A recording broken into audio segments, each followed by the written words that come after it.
I'm actually used to walking around and doing presentations and realize this presentation is being recorded, so... I can follow you around. Can you? Yeah, absolutely. No, I'll stay seated. I'll move over a little bit so that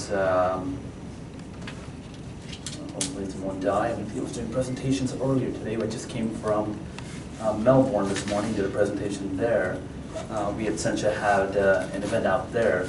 I'm actually here from Los Angeles, part of the Sencha's developer relations team. I don't know if you guys know what that is. Sometimes I get weird looks when I say that. That's pretty much part of the marketing team that is technical. So what we do is we interface with our developers. We're the technical people there. We actually code.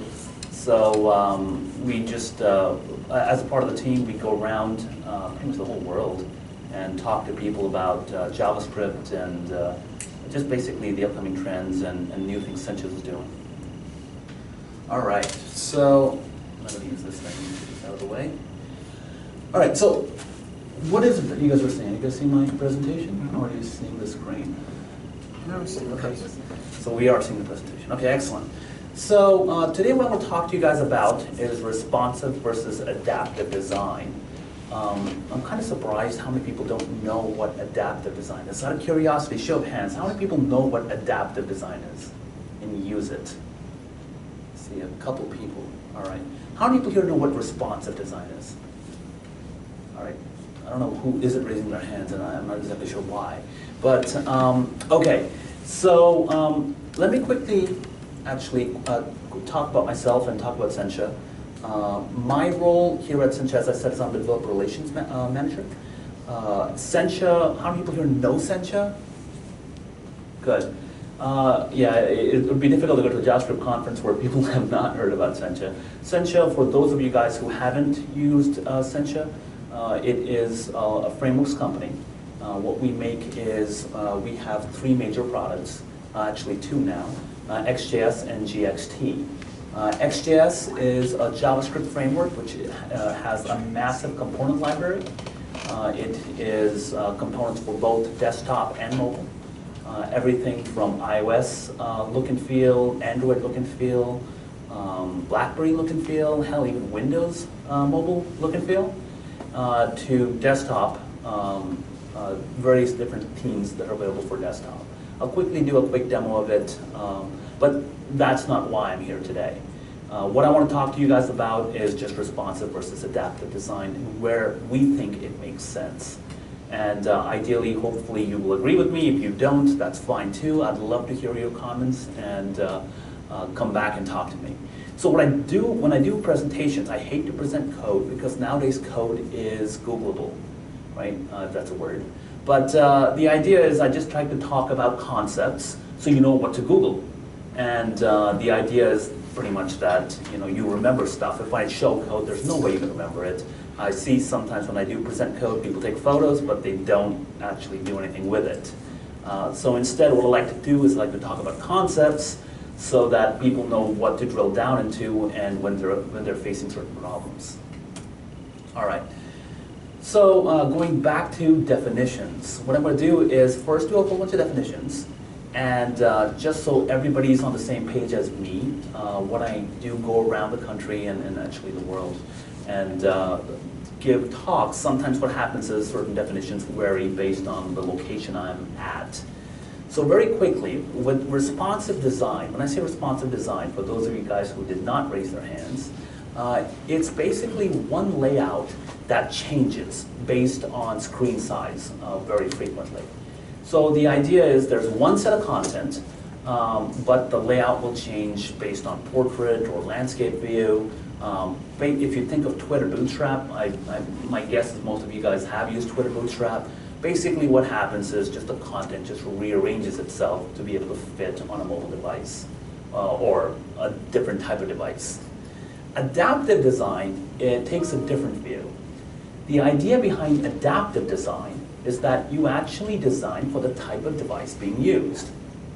And for what we believe at Sencha, adaptive design makes the most sense for apps. And I'll go a little bit more into that in a little bit.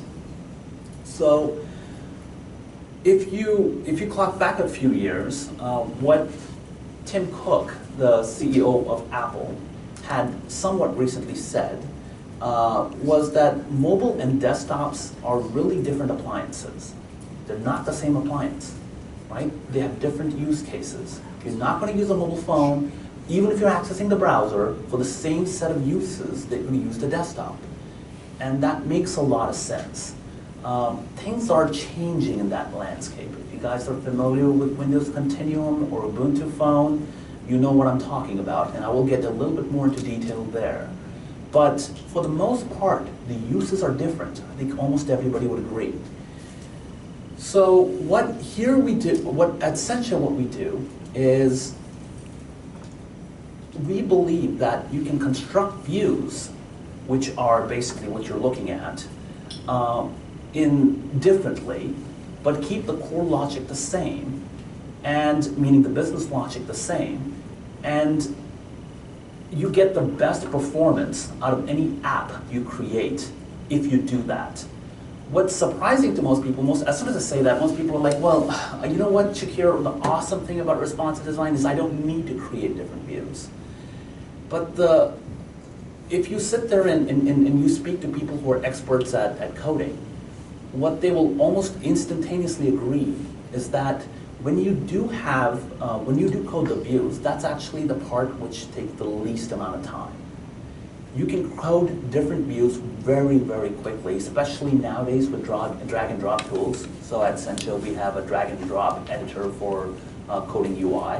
You just basically drag and drop your components, and voila, you have a totally new view. All you really now have to do is wire up that view to the business logic. So if you do click a button, certain things happen and certain actions occur. So terminology to stay in sync with the rest of the presentation, web apps versus hybrid apps versus native apps. Now when I say web apps, I mean apps that are on a server, which are accessible by phone or by desktop. Hybrid apps, I mean apps, HTML5 apps, which are packaged using Cordova or PhoneGap. And more recently, people are packaging HTML5 apps on desktop using technologies like Electron. That's getting a lot of momentum as well. And native apps, I think everybody knows what I mean there. So now, in comparison of web apps and websites, now I'm just going to arbitrarily define the term web app versus a website. Now, this is just something I'm going to use. You may disagree with the term, but that's okay because when I use this term for the rest of the presentation, hopefully it'll map to one common point. So when I say web apps, what I mean is an application or a website which I can use to pull back data and interact with data that is related to me somehow. What I mean by that is I don't see Yahoo News or CNN.com as a web app. On the other hand, I see Google Spreadsheets and Gmail more as a web app because it's my data or my company's data and I'm interacting with it. When I log into Gmail, nobody else sees that same data set. Everybody sees a slightly different data set, and it is largely my application, right? So that's how I define a web app. Now, in separating HTML5 apps versus web apps, HTML5 apps are just apps that are coded in HTML5. They can be hybrid apps or they cannot. A web app is an app that sits on a server. So that's the terminology I'm going to use going forward, and just to make sure everybody's in sync. All right. So why would you want to use adaptive design, right? So this is the question I get quite often, and we've been in this space. For those of you guys who don't know who Sencha is, we've been around since 2007. We've been building building a JavaScript framework way before Angular, way before Backbone, before Ember. We predate all these people.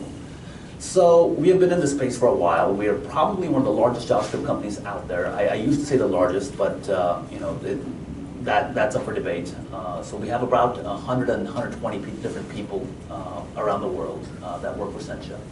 And almost all of them are JavaScript coders. We don't really code in anything else. We code primarily in JavaScript. So what we have seen is, over the years, we have heard the whole debate, JavaScript versus native, native is faster, blah, blah, blah. And a lot of what we have seen is that this mentality has persisted because of, it's really, you know what, it's really easy to make a really bad JavaScript app, and just about anybody can do it, right? With native technologies, the barrier to entry is higher, and it's harder to get into that space. So it's harder to see bad apps. And one of the things with JavaScript is that people actually end up making websites and package them with Cordova, and they call it an app. But that's really, that's not an app. It's just a website that you've managed to create a responsive, a website for, and then packaged it. So now, let's return back very quickly to adaptive design. Now, one of the awesome things about adaptive design, if you actually used adaptive design, is that you have the ability to prioritize certain features. And by that I mean that it is available for you depending on the type of device that you're using. So when we have implemented adaptive design as a part of our framework, what we have done is, instead of designing it for every different type of screen, what we have done is we've used adaptive design for each type of device, whether it be tablet, a smartphone, or a desktop, one of the three. Now you can actually go down further in levels in granularity, but on a high level, majority of our customers focus on mobile or desktop when they speak about adaptive design.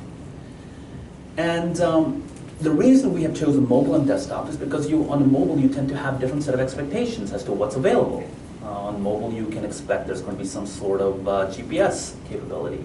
You can expect certain types of input capability like touch and gestures and swiping. And you actually have different, more modern smartphones have different sets of capabilities. So the latest iPhones, you can pretty much assume that there's some sort of fingerprint scanner. You can assume that there's a camera.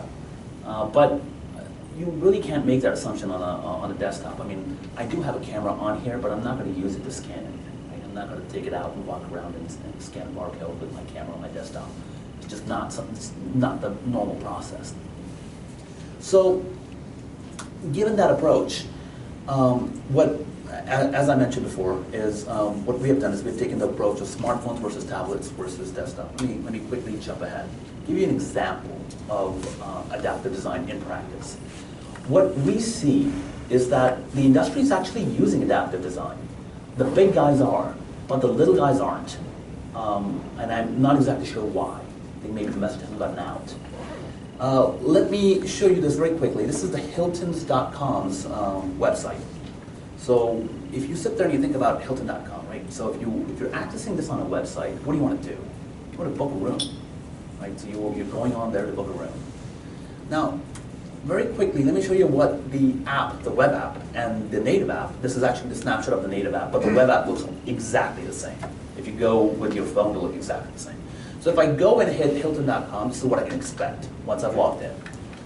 If you've logged in, it'll remember the fact that you've logged in, and the same data will keep coming back. What I can expect is a feature prioritization based on, well, who I am. So I can check in. Most people don't know you can actually check into hotels. It's kind of a weird process. I guess these hotel companies are not creating. What it does is you can pick a room, which is kind of bizarre. But if you're going to someplace nice, which overlooks the ocean, you may want to do that.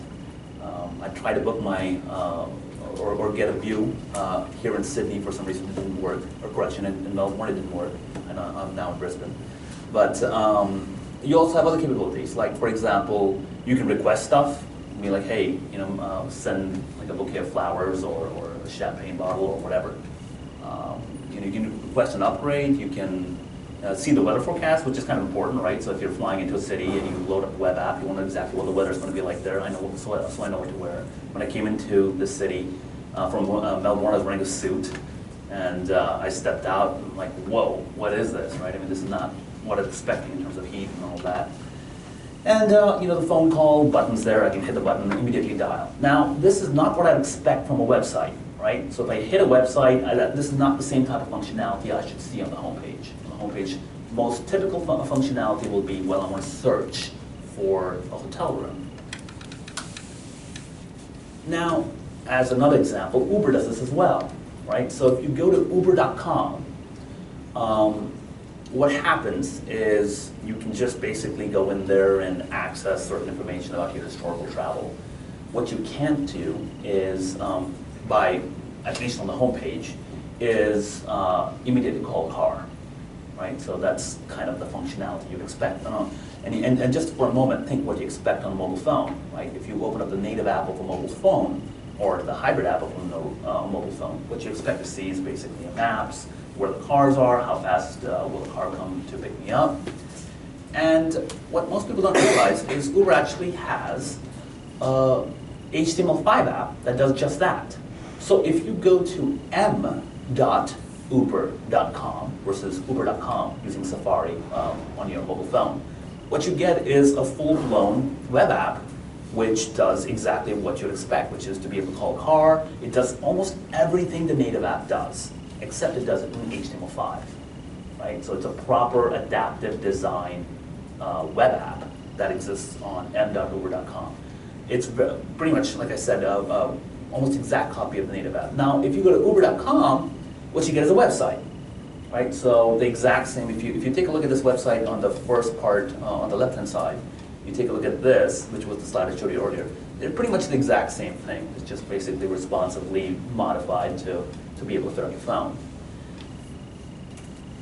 All right, so let's talk about a couple other examples, and I'm going to hammer you guys with examples because people still don't believe me, right? I mean, even after I've done these presentations a few times, people just don't believe me, right? So Airlines is a perfect example, right? It's another app. You go to an airline company, what are you looking to do on a website? You're looking to find and book your ticket. What do I expect from a mobile app? I'm expecting that I have gate information, I have check-in information, I can see my barcode, which I can scan so that I can enter once I've checked in. I'm expecting information about me.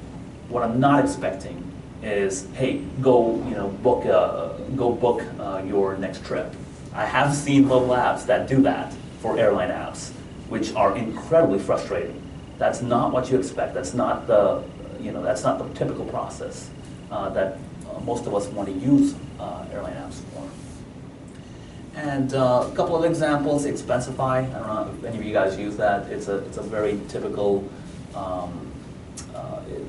Basically, it's an app company that makes easy for you to expense trips when you go out for work. Like for myself, when I'm traveling, I expense all my hotel bills and my taxi receipts and so forth. When you access it through their website, it gives you a totally different set of information. When you access it through a phone, you can now immediately take a photo of your receipt, which you can't do from the desktop interface, which makes all the sense in the world, right? I mean, most of us aren't going to take a receipt in front of the camera and snap it and basically take that data and upload it. What most of us will do on the desktop, we'll scan it in and pull that information through some other source and map it to your expense. I think I'm getting to the point where I'm proving to you guys that adaptive design makes sense, right? All right, so very quickly, what I will do is, let me skip these slides. I think most of you guys know mobile first approaches, right? So the approach typically taken with mobile first is you design for the phone, then you go for the tablet, then you go for some sort of desktop. It makes all the sense in the world. One thing you gotta be careful about when you go with this type of approach is that when you create that tablet app and you create that desktop app, you don't actually create that same functionality and make it a responsive app, right? So again, ideally what you do is you create a set of business logic which you use separately on desktop and a mobile device. And graceful degradation, that's kind of what we see, is one of the most common use cases of taking an app to mobile. What most people do is they just take the same functionality, just bring it to mobile, somehow get it to fit on a mobile device and expect that people will use it. And it just doesn't happen, right? People just imagine if I did that for an airline app and take the exact same thing that's on a website and move it to the phone without actually creating new views and mapping it. So what I want to quickly talk about is how Sencha has solved the problem. So what we have done is, it's not that we're opposed to responsive design. We love responsive design. It makes all the sense in the world. You can actually use it with adaptive design, and that's how we recommend that you use it. If you still disagree with me, and if you are creating a website with Sencha Ext JS, you can use responsive design all the way through. So the approach we have taken is we've actually created two what we call toolkits. It's probably not the best name for technology that we've done, but regardless, we call it toolkits. The classic side of the toolkit represents desktop. The modern side of the toolkit represents mobile devices. The reason we call it classic is not because it's something that's going away, but it's just, historically, classically, people use desktop, and modern browsers are almost always on the mobile phone. For whatever reason, like I've been actually coding mobile apps for the last, well, for a long time now, for the last 7, 8 years. And I never had IE8 issues and IE6 issues, and I would always find it strange when I'd go to conferences and people talking about it, because all the mobile phone companies are all using WebKit, with the exception of Windows, but nobody cares about that. But regardless, right? So we have toolkits, classic and modern. Additionally, we have the nice thing about classic and modern is you get compile time. Basically compile time responsiveness. So the advantage is when you actually compile, let's say, the mobile app, which is just a minimization of that particular set of code, only that particular set of code is pulled in. You're not pulling the desktop code for the mobile app minimization. And that makes all the sense in the world, right? So if you, for example, if you have a responsive website and you minimize all that code, you're pulling in all the desktop site as well, if you haven't perfectly designed that, and most people don't. Most people don't take the time to figure out, well, okay, so this is a different type of device being used, I don't need to pull in all the code for that type of device. And here's basically the structure that we use to do this. So in the past, we had basically an app folder where you keep all your JavaScript, model view controller. And then you had your SAS files, and resources were just basically any JPEGs or fonts or font icons that you keep in there. So what we've done is we've created two new folders that you just keep your assets in, classic and modern. And within the classic and modern, you actually can create more MVC capabilities for each particular side. We find that most people don't need to do it, because once you write the business logic in the app folder, you can just basically leverage that, and everything's inherited properly.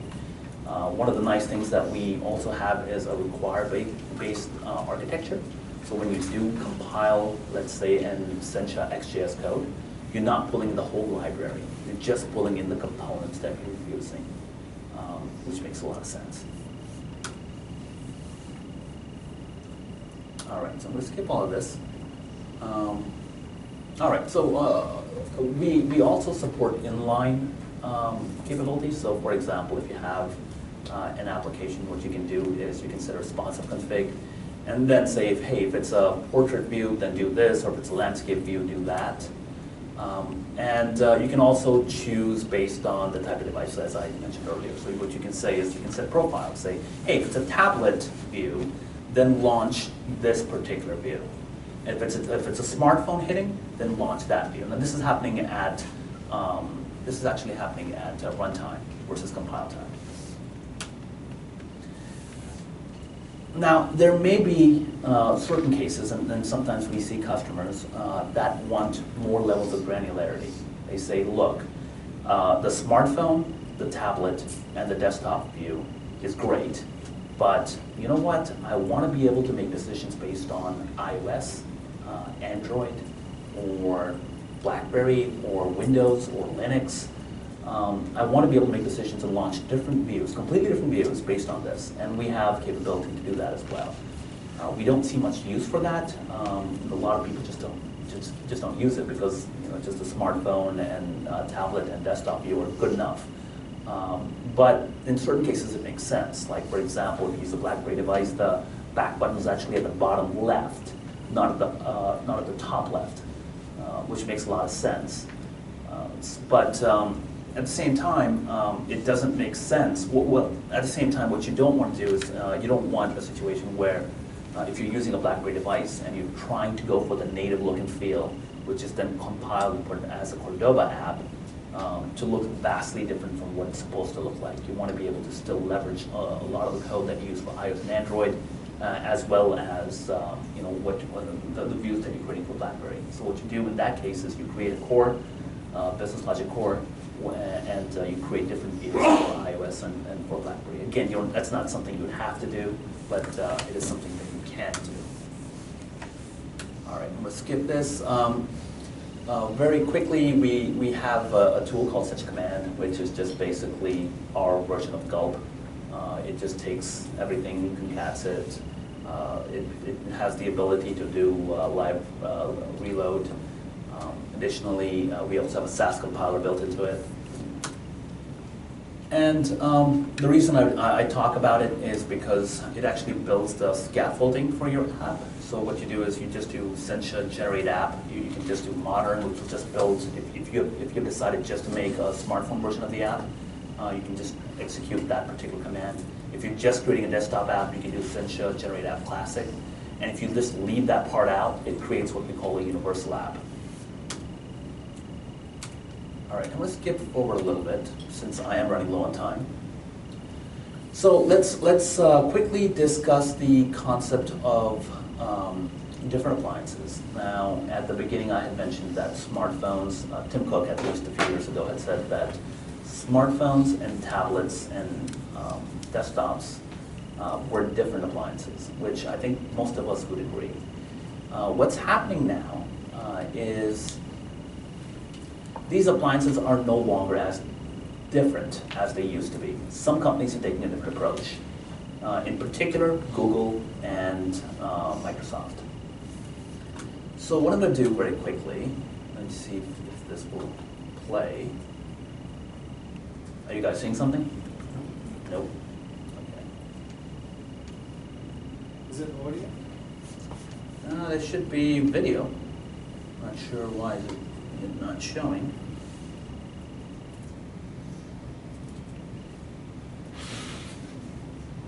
Okay, let's try that again. Are you guys seeing something now? Nope.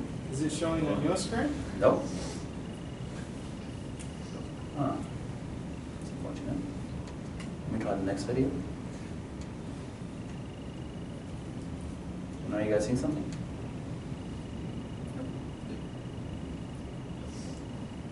Get a Windows machine. What's that? Get a Windows box. Oh, that's unfortunate. My guess is it may have to do with how it's being projected, because I wasn't seeing these issues earlier. Can you open the video in a video player? That's a good question, actually. All right, let me try that. How am I doing on time? You're fine. Oh, okay. It's all good. Let me see if I still have it.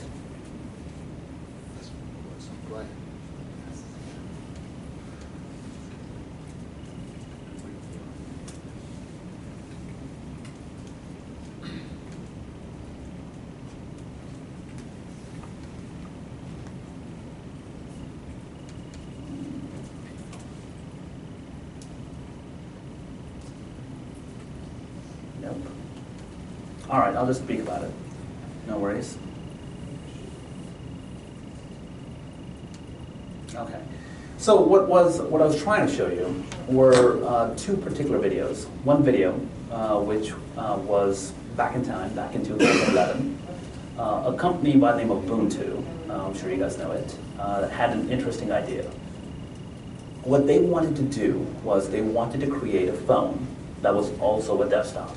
And the idea behind the technology was that you take your, so let me clock back a little bit further. What they had figured out ahead of their time was that in the not so distant future, a smartphone would be as powerful as a laptop, or pretty damn close, right? So today's smartphone is approximately as powerful as a laptop was maybe 2 years ago.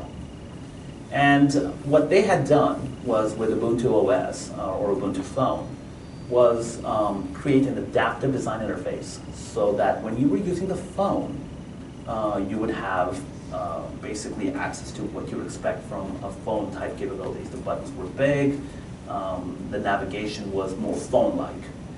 You then had the ability to take that phone, put it into a docking station, which was attached with a keyboard and mouse and a monitor, and then voila, you had a full-on Linux implementation. Everything looked like Linux. It didn't look like a phone. It looked like a proper version of Linux. And unfortunately, this technology didn't take off until recently. What has happened is Microsoft has now taken that exact same approach. And more importantly, for probably most people in this room, Google is now going to be taking the same approach. With Chrome OS now, what's looking more and more likely is going away, and it's going to be replaced by Android. So what's going to happen is the same type of technology. You'll have a smartphone, you put it into a docking station with a keyboard and mouse, and you get a full-blown version of Android or a full-blown version of Windows. Windows has this today. With Windows, if you buy a Windows Phone today, you have the ability to go and put it into a docking station. The technology is called Windows Continuum. I'm not surprised if most of you guys haven't heard of it, because I'm guessing most of you guys aren't using Windows Phone. But it is a brilliant technology, and my suspicion is that at least a certain segment of the market is going to catch on to it. A few years ago, as I had mentioned, iOS had said that, or Tim Cook had said that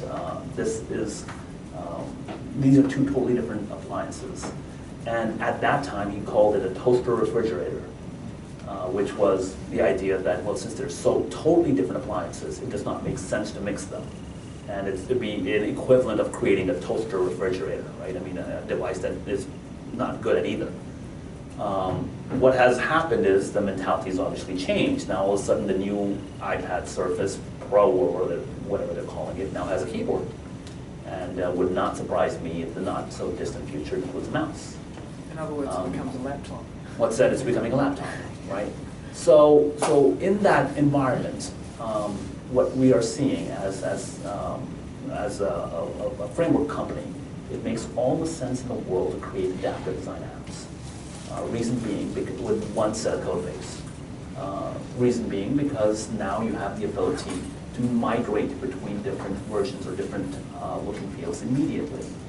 And when you actually use a Windows Phone, today the Windows phones have a major problem, which is that they use the ARM chipset.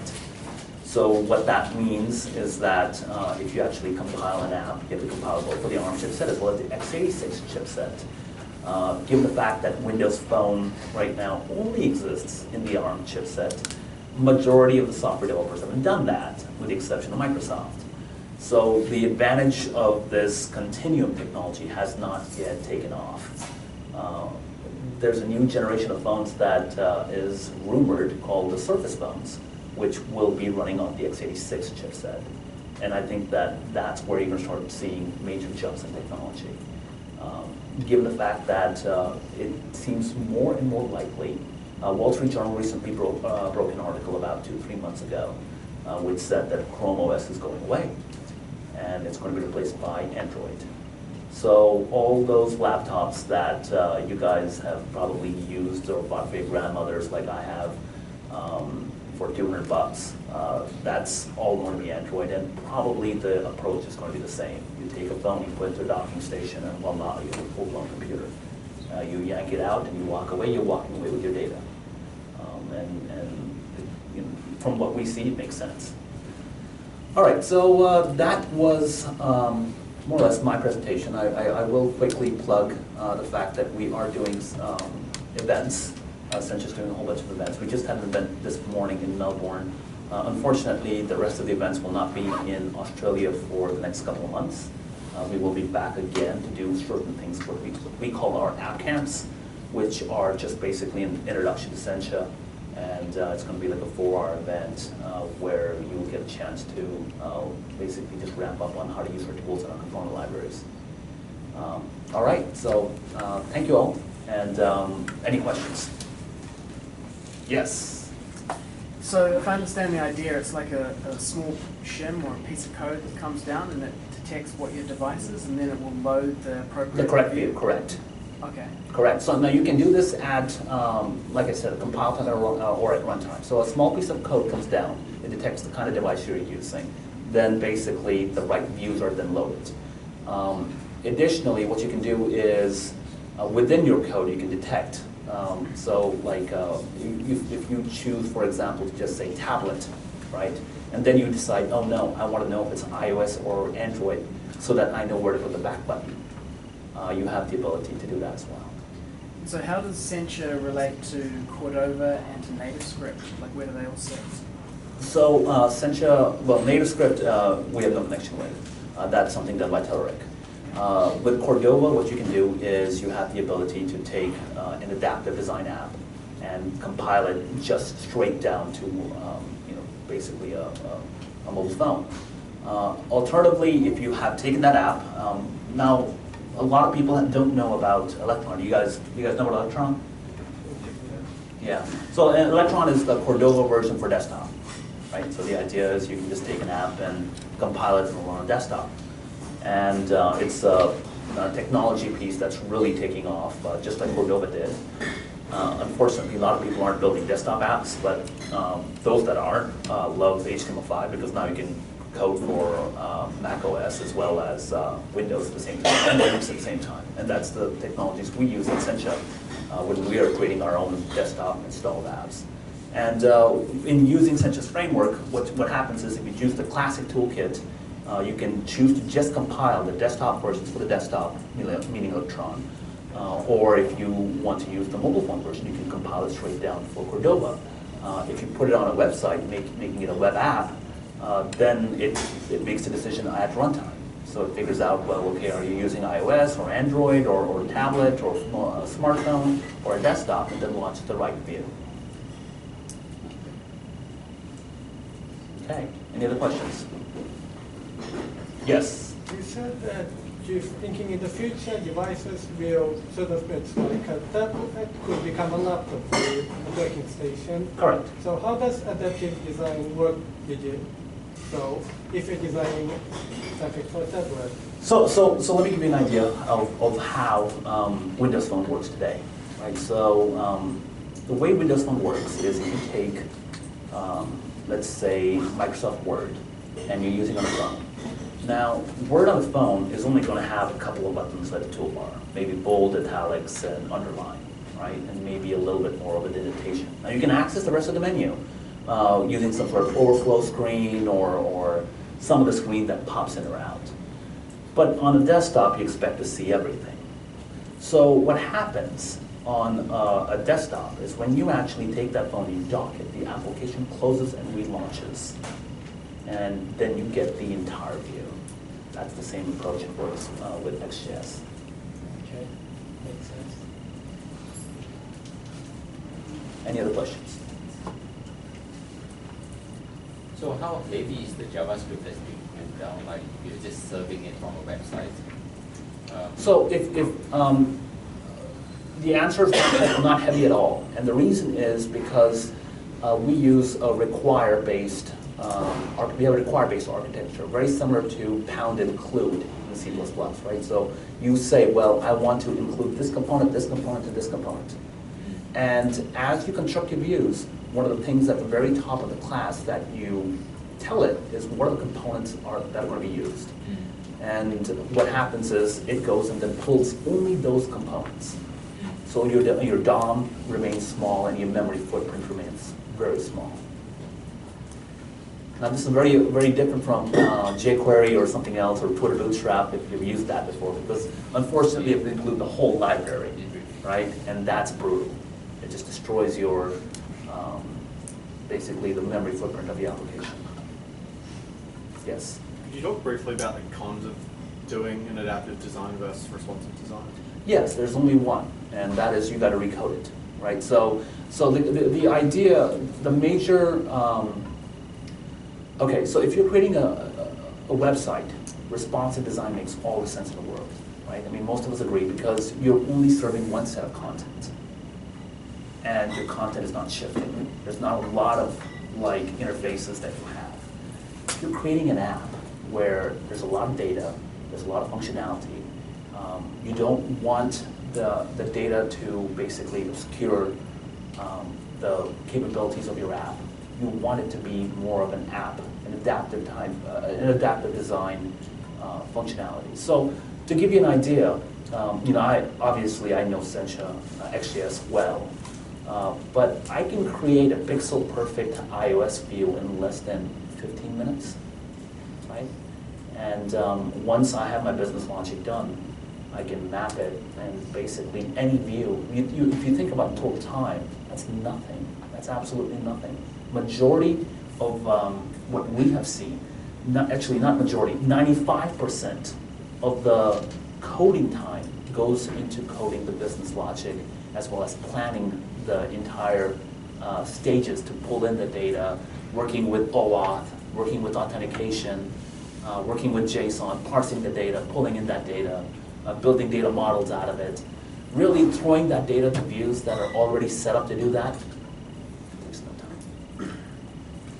So it's partially still like a downside that you now have two views representing something. So say, as requirements change, you add something in, you're now adding it to two places. I mean, Correct. there's plenty of benefits otherwise, but that is like the big thing that Responsive really pushes is that you build it once and kind of just make things max width 100% and roughly it works on most devices sort of thing. Correct. See, but very frequently what happens with responsive is there's so much if logic in there. It's like, hey, if it's a mobile phone app, don't take that and throw that at the bottom, put that on the side, right? And if this happens, if it's this device, or if the screen size is this much, then do this.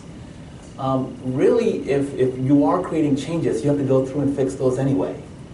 And the complexity of a responsive design app per page just gets to be massive. But an adaptive design app tends to be a lot smaller.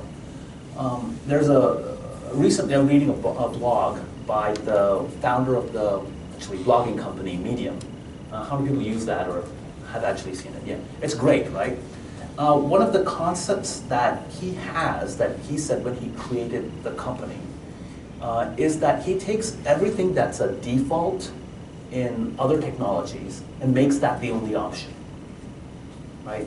And that brings in simplicity. One of the awesome things about adaptive design is that you really choose what the user is going to see. And what ends up happening with responsive design is you just throw everything in there, right? It's just a mentality.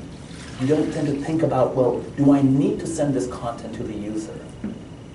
Very recently I had, this is the second time I've actually given this talk. The first time was just a few days ago in Melbourne. A guy came up to me and said, hey, I loved the idea, but I feel your examples are contrived. In the sense that, the airline app or the Hilton app. He says, give me an example of a shopping cart app. And there are plenty, right? If when you actually go and hit a shopping cart app, very few people, most people will throw absolutely everything into that payload. Returns, my accounts, and every single derivation that's at the very bottom footer is then sent down to the app. All of that stuff should be one drilled down view away, right? It shouldn't be available right up front. It should be, well, okay, so here's a button that is, let's say, my account. And once I tap on that, then load a different view, which will have the rest of the capabilities built into it. I shouldn't be sending all that data. And what happens with responsive design is people don't think about that because that's just how the websites are designed. They throw everything into it. And the entire payload of what the expectation of what ends up happening is you send the data not only for the mobile device, but also for the desktop device. And that's where we start seeing major performance issues and people complain. And that's partly the reason, in my view, why HTML5 has such a bad rap compared to native apps. Any other questions? All right, thank you so much.